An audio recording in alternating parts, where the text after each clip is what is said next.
যারা ফজরের নামাজ ঠিকমতো পড়ে তাদের জন্য 10টা পুরস্কার। 1 নম্বর, যারা ফজরের নামাজ পড়ে আল্লাহ তাআলা তাদের নামটা মুনাফিকের লিস্টি থেকে কেটে দেয়, সুবহানাল্লাহ। 2 নম্বর, যে ব্যক্তি ফজরের নামাজ পড়ে তার দিনটা শুরু করে সারা দিনের জিম্মা আল্লাহ তাআলা নিয়ে নেন, সুবহানাল্লাহ। 3 নম্বর, যারা ফজরের নামাজ পড়ে তাদের পক্ষে ফেরেশতারা সাক্ষ্য দেয়।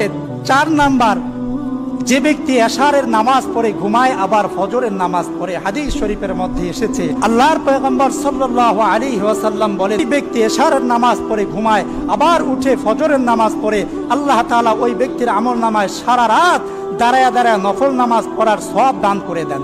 5 নম্বর, যে ব্যক্তি পায়ে হেঁটে, গাড়ি দিয়ে না, পায়ে হেঁটে মসজিদের দিকে গমন করে ফজরের নামাজ পড়ার জন্য, কিয়ামতের ময়দানে আল্লাহ তাআলা ওই ব্যক্তিকে আরশের নিচে ছায়া দান করবেন।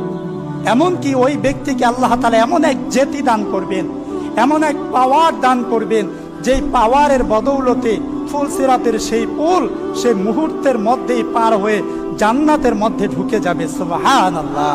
6 নম্বর, যে ব্যক্তি ফজরের নামাজ পড়ে আল্লাহ তাআলা তাকে জান্নাতের সবচেয়ে বেশি নিয়ামত দান করবেন, সুবহানাল্লাহ।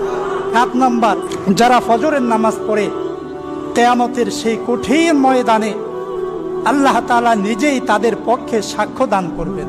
8 নম্বর, যারা ফজরের নামাজ পড়ে আল্লাহ তাআলা তাদের জীবনের সব কাজ কর্মে রিজিকের মধ্যে বরকত দান করে দেন, সুবহানাল্লাহ। 9 নম্বর, দুনিয়াতে যা কিছু আছে, তাম দুনিয়ার যত ধন সম্পদ আছে যদি এক পাল্লায় রাখা হয় আর ফজরের নামাজ যদি অপর পাল্লায় রাখা হয়, ফজরের নামাজের ওজন সবচাইতে বেশি হবে, সুবহানাল্লাহ।